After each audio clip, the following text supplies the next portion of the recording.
Okay, we are in the middle of this paragraph called Heter Ha'isa, and we were discussing the Omer, which is going to be Matir Chadash in Medina, and we were discussing the issue of Bizman She'ein Beis HaMikdash Kan. And we have a machlokes between Rabbi Yochanan Zakkai and Rabbi Yehuda. Rabbi Yochanan Zakkai says that Chodesh is also the entire day of the 16th of Nisan, and that means only in the night going into the 17th of Nisan does Chodesh become Mutar become Yosh. Rabbi Yehuda disagrees, and he says that Bizman She'ein Beis HaMikdash Kayim Yom Tezayin Osur Kulo Min HaTorah, as opposed to Rabbi Yochanan ben Zakkai, who says that we wait until the night of the 6th of the 17th of Nisan as a rabbinic prohibition. It's only the Rabbanon. Rabbi Yehuda says it's Doraisa. Now, when the Beis HaMikdash was alive and well, then at a certain point, let's say midday, you could already assume, even if you were very far away from the Mikdash and you don't have social media, that the Kohanim was reason and they brought the korban. So you're allowed to eat your chadash as of noontime. But now we're talking after the Beis HaMikdash goes, so we're dealing with Doraisa halachas. And according to Rabbi Yehuda, you have to wait until the day passes, which means that the matir shifts from the actual Akrovas HaOmer to the Yom, to the day of the Omer.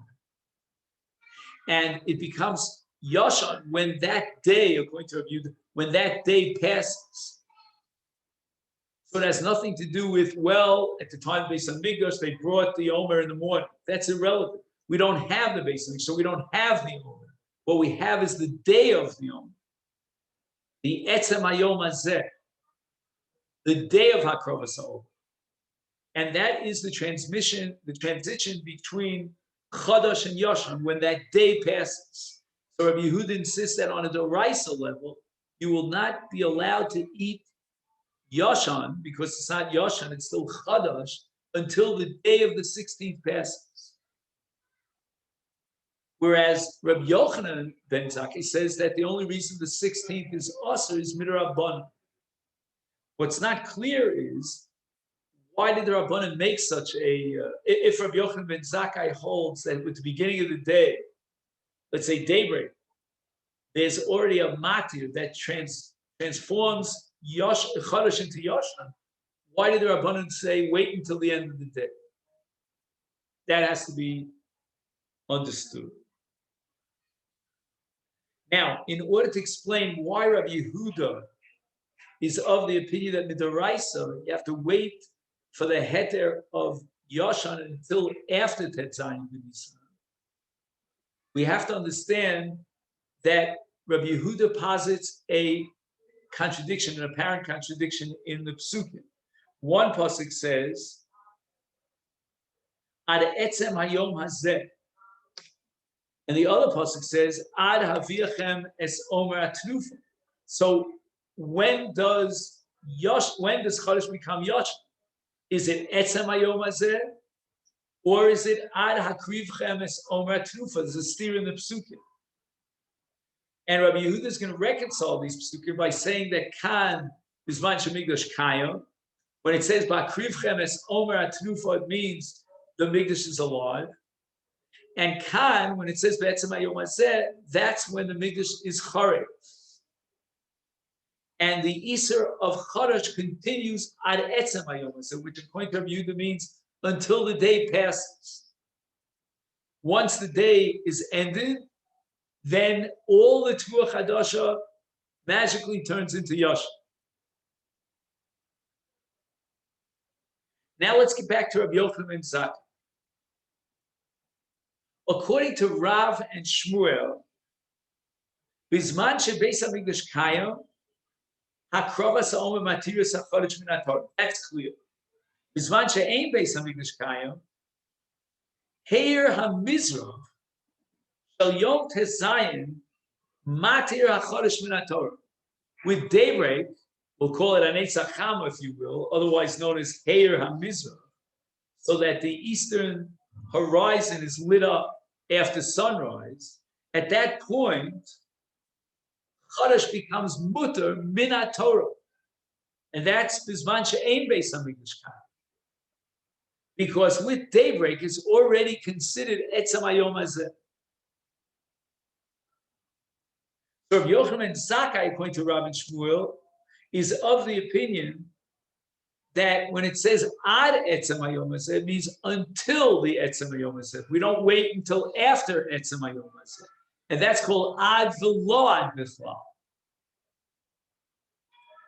And since with daybreak, when the Mikdash stood, they could bring the Omer. Therefore, when there's no possibility, Bizman Shebeis HaMikdash Eino Kayim, to bring the Omer, it's Etzem Yom Hazeh, when the day emerges, that moment in time when they could have brought the Omer, if only the Mikdash stood, that's going to convert all Chodesh into Yosh. Ugam k'shiyibona Beis Hamikdash b'mheira v'yameinu yavo lahatir sachodesh miyad b'boker. Now we understand the drabanan here. If today, well, what year are we in? What is it? 2021? Did I get that right? So in the year 2021, we're going to eat Chadash with daybreak. Then in Yirtzeh Hashem, in a month from now, when the Mikdash is restored, the Bayis Shlishi, we got used to eating Chadash with daybreak. When now the law, the Doraisa biblical law changes, and we have to wait until the Omer is brought, right? Because we have the two psukim, and one pasuk said, "Ad hakrivchem es yo Omer atnuf." But we got so used to, we made a party. What's the party? We're going to celebrate Yosha, everything becoming Yosha. I'll tell you, in my experience, personally, cereal was a problem. I'm a crazy Cheerios freak. But in America, for months, you can't eat Cheerios. It's Chadash. I mean, those who are making on Chadash. There are breads that I love that are Chadash. You can imagine on the 6th, okay, it's Pesach, so I can't eat bread, but on the 16th of Nisan, I'm waiting impatiently to eat my Chadash. And I'm going to break out in a celebration as soon as I see sunrise on the 16th of Nisan, because I'm allowed, according to Torah law, because we're holding an Etzem Hayom Hazeh means Ad V'lo Ad Bichlal. I'm breaking out all my Chadash. I'm having a blast. By the way, again, this is not so relevant because it's Pesach, but beer is classic Chadash. And I'm not a beer drinker. I can't tolerate the smell of beer. But for beer drinkers, if you've ever been to a restaurant, you'll see they bring out, and the goyim, they go to these things. You can't even imagine the size of the glass that holds the beer. So it's a great celebration for an Orthodox Jew who can drink beer. But again, it's chametz. So now that the Mikdash stands, and I'm used to breaking out in this family celebration with daybreak, now on a Doraisa level, I'm violating an Isur Lav of eating Chadash before they bring the Omer in the Beis HaMikdash.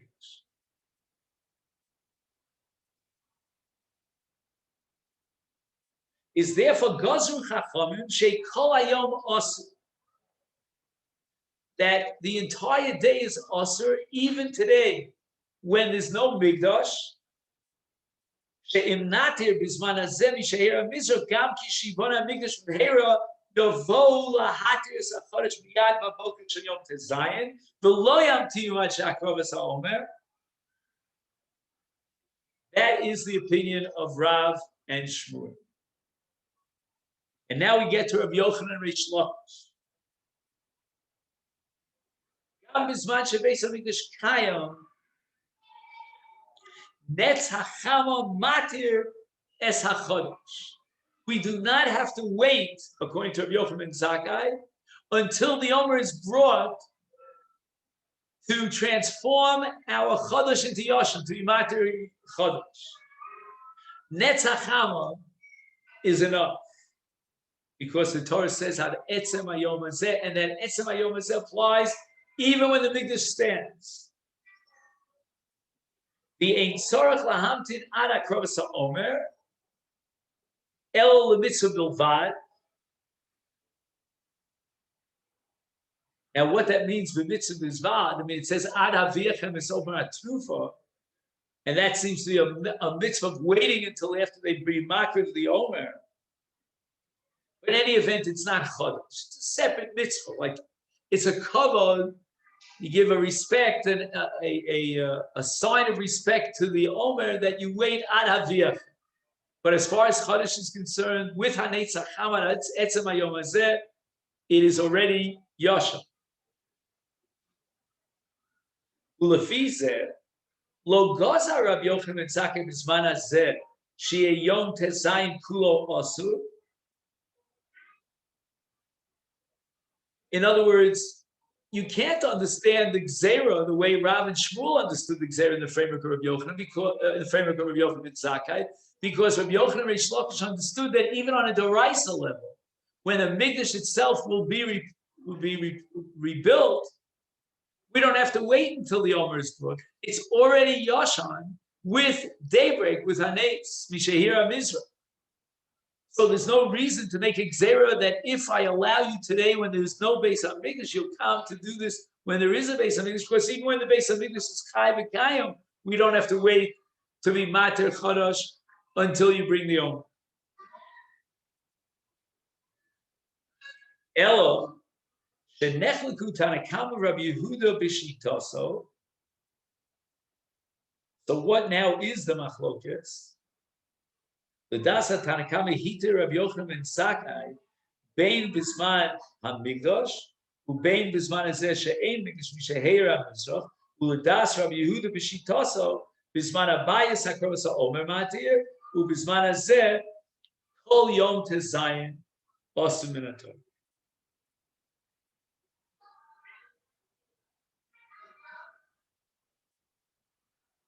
So it really means that according to Rabbi Yochanan and Reish Lakish, there's a double machlokes between Rabbi Lozman, between Rabbi Yochanan ben Zakkai and Rabbi Yehuda. The first machlokes is when the Mikdash stands, whereas Rabbi Yehuda says we have to wait until the Hakrovas HaOmer before to be Mater Chodosh. Rabbi Yochanan ben Zakkai says that with daybreak the Torah transformed all Chodesh into Yoshan and was mat. Bisman hazeh, Rabbi Yochanan ben Zakkai doesn't even have the Gzera, or according to Rav and Shmuel, he has the Gzera, but it's all D'Rabbanan. And therefore, according to Rabbi Yochanan ben Zakkai, if you hold like Rabbi Yochanan Reish Lakish, you could eat the Chodesh in the morning with daybreak. According to Rav and Shmuel, we're going to ask you to wait until nightfall. And Rabbi Yehuda holds it on a Doraisa level, Bisman Shein Beis HaMikdash Kayim, it's Ad Etzem Hayom Hazeh, Ad V'Ad Bechlal, and we have to wait until the entire day passes. Now we get to a very sensitive issue. It's not so sensitive for us. Well, actually, it is relevant to us as well, but to all our friends and relatives who live in Chutzlaretz, especially in the United States of America. We're going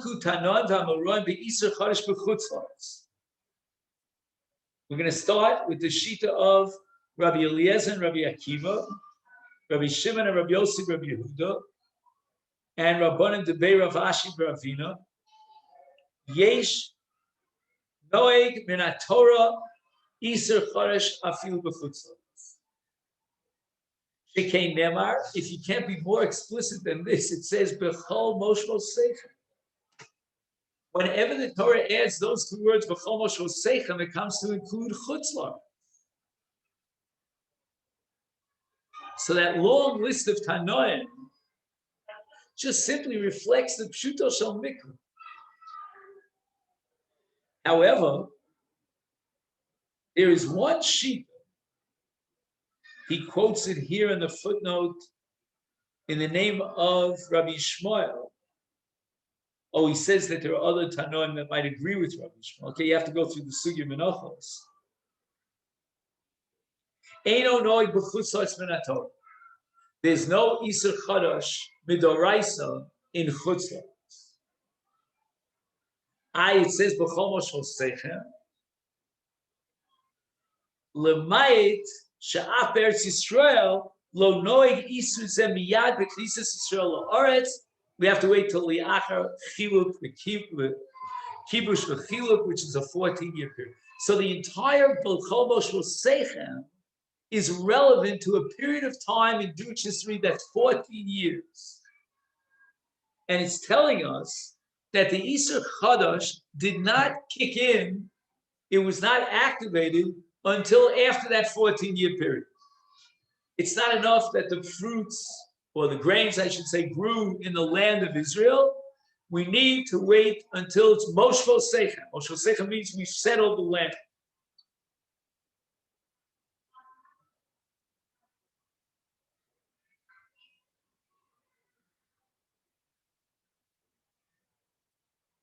Now it seems, according to at least most Rishonim, that if you accept the second Shita, that's only on a Deraisa level. Midaraisa, B'chol Moshel Seichem, does not mean Chutz La'aretz, it means that's 14-year period, and there's no Isur Chadash on a Deraisa level in Chutz La'aretz, but Chadash is Asur D'Rabbanan. However, here we quote Rabbeinu Baruch. Rabbosai, have you heard of Rabbeinu Baruch? Probably not. He's very rarely quoted. He's one of the Chachmei Ashkenaz from the time of the Rishonim. And he writes that according to the second Shita, that there's no Isur Chadash and Chutzos, even the Rabbanan allow you to eat Chadash and Chutzos. So why do people eat Chadash and Chutzos? Because they rely on Rabbeinu Baruch. Why? One far-flung Chacham from Ashkenaz, a Rishon, against everyone. First of all, in Tanoim, we've got this long list of Tanoim, a whole bit in the Raisa Chadash is also. The Torah says, B'chol Moshel Seichem. Then we have a sheet in the Tanoim. And no, that's not what B'chol Moshel Seichem means. Yudalid Shechiluk Yerusha V'Yeshiva. And there's no Isur Chadash D'Oraisa in Chutz. But I don't know how we pass into that machlokas, but all the Rishonim seems to assume, with the exception of Rabbeinu Baruch, that even if I hold that there's no Chadash in Chutzos, that's only D'Oraisa, but in Rabbanan there is Chadash in Chutzos.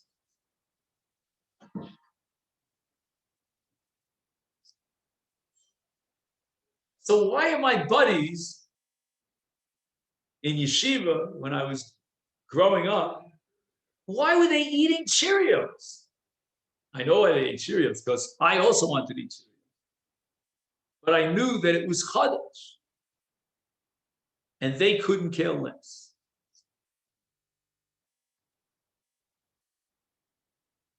Did they rely on Rabbeinu Baruch?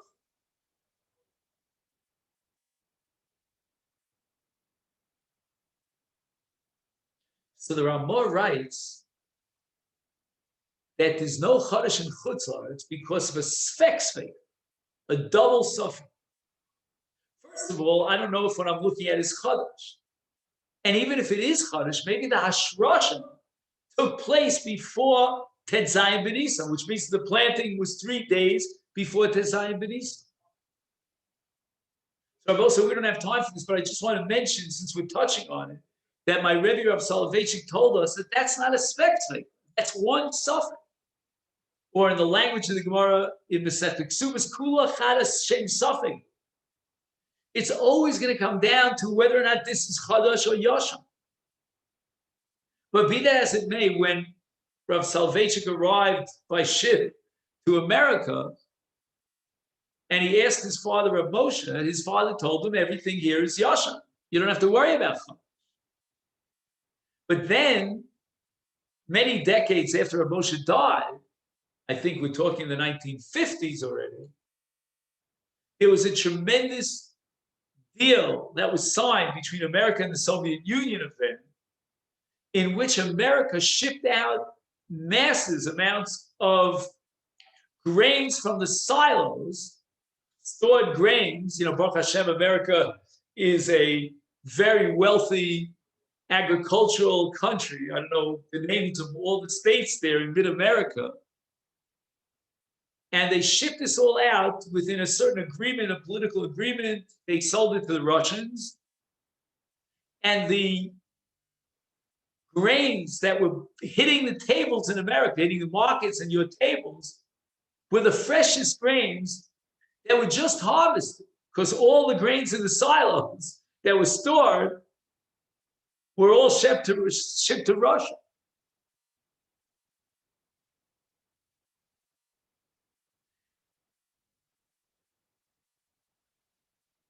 There was a rabbi in Muncie, I think his name was Herman. I heard recently, he passed away, I don't know.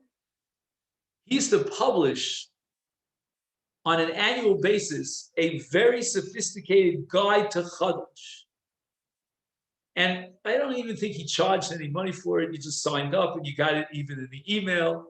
And he did enormous research with all the companies in America that were producing grains or products of grains to tell you what the cutoff point. If you look on the top of a box, you'll see a number.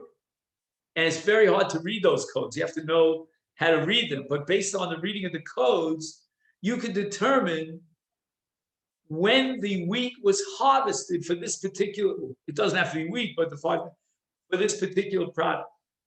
And he would teach you, you know, if you wanted to buy, you know, Kellogg's, whatever, what are the symbols on the box for Kellogg's, and you would know whether it's Yashan or Chodesh.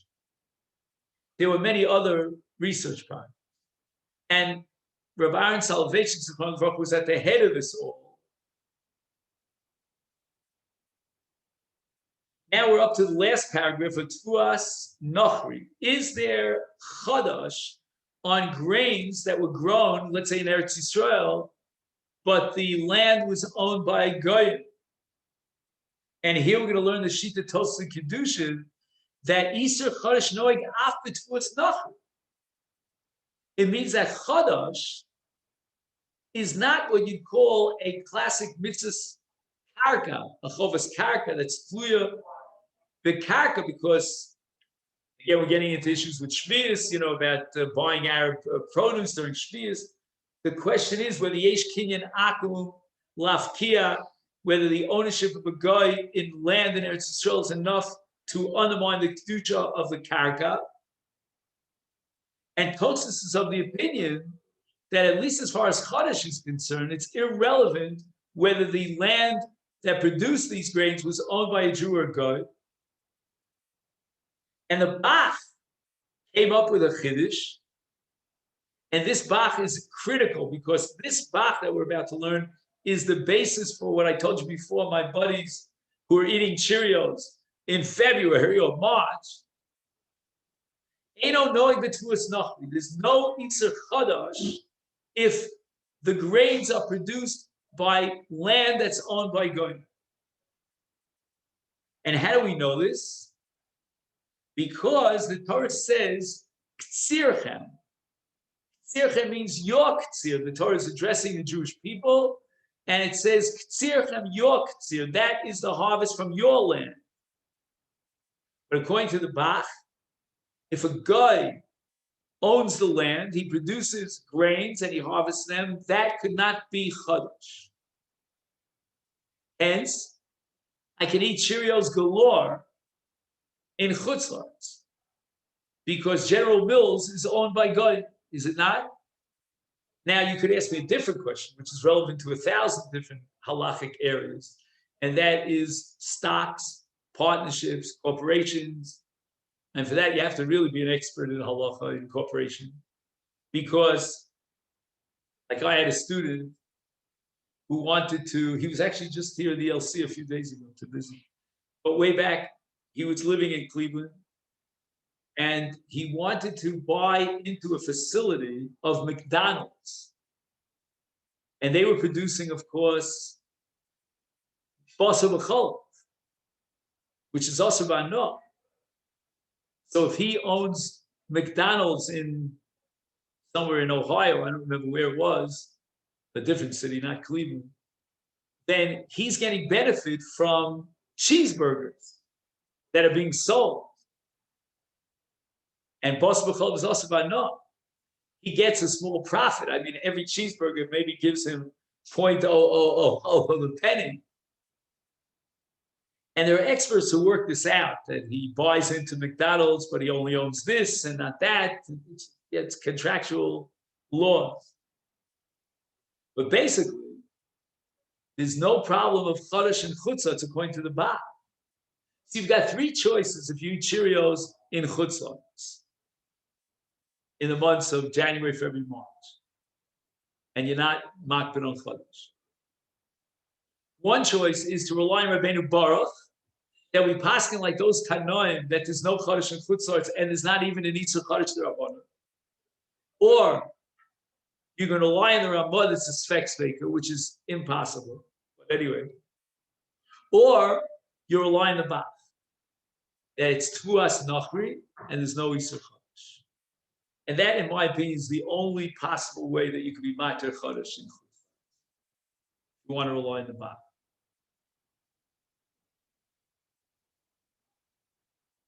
I once spent Shabbos as a scholar in residence in Newton, Massachusetts, right outside Boston. And the Rav was Rav Aaron Soloveitchik's son-in-law. I assume Rabbi Siegel is still there. In any event, I noticed in his closet that he's got boxes and boxes of Cheerios. Like, for me, this was a haven. But I figured out why. He was storing Cheerios that were chadash until after it becomes yosher. Again, he's asked to rely on a very strong, reliable heter mechira when he sells it on Pesach. The Gemara Rosh Hashanah uses the word ktsirchem in a different context, lafuke, to exclude ktsir nachar. And the Gemara Menachos tells us that Omer and the Yisur Chodesh are dependent one on the other. They're interdependent. And therefore, if a tfuah cannot be used for the Omer, then it's not included in the Yisur Chodesh. And the Bach argues that since the tfuah of Nachri, meaning it's raised and grown in a field that's owned by a guy, cannot be used for the Omer, therefore, ipso facto, it's not included in the Yisur Chodesh, based on this Gemara in Rosh Hashanah. Therefore, the Bach concludes that there's no Yisur Chodesh in Chutz La'aretz. You all heard of the Shagas Aryeh. The Shagas Aryeh used to travel a lot through Europe. We're going back probably close to 2 centuries ago. And they say about the Shagas Aryeh that wherever he traveled, he brought with him his own utensils. So they asked him, wait a minute, you don't accept the kashrus of all these tzaddikim that you're visiting on? He says, I'm worried about Chodesh. He held that Chodesh is also even blia of Caleb if the kli was used, and he has no way of knowing what the kli was used for. Maybe they cooked some farina or oatmeal that was Chodesh, and there's a blia, and now they're cooking in that same utensil, then he's getting a tam of Chodesh, and he's eating that which is prohibited under Chodesh. He carried it around his kalim all over Europe, wherever he visited.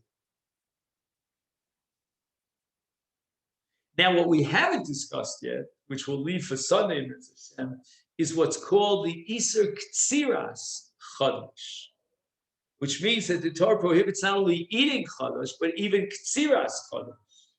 So you're not allowed to cut down and harvest any of the grains of the 5 species of grains before the Ktsiras Omer. And that's true Bisman Shebeis HaMikdash Kayam, but not Bisman Hazeh when we don't have the Omer. So it's an insult to the Omer if you cut down Chodesh before the Omer. The Omer has to be the first Ktsira. of that season of harvest. But that's only when you have the Omer. You don't have the Omer, then you're not insulting the Omer.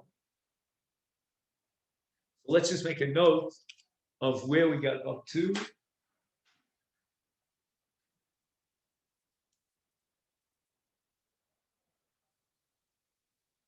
That's for the second day of Av.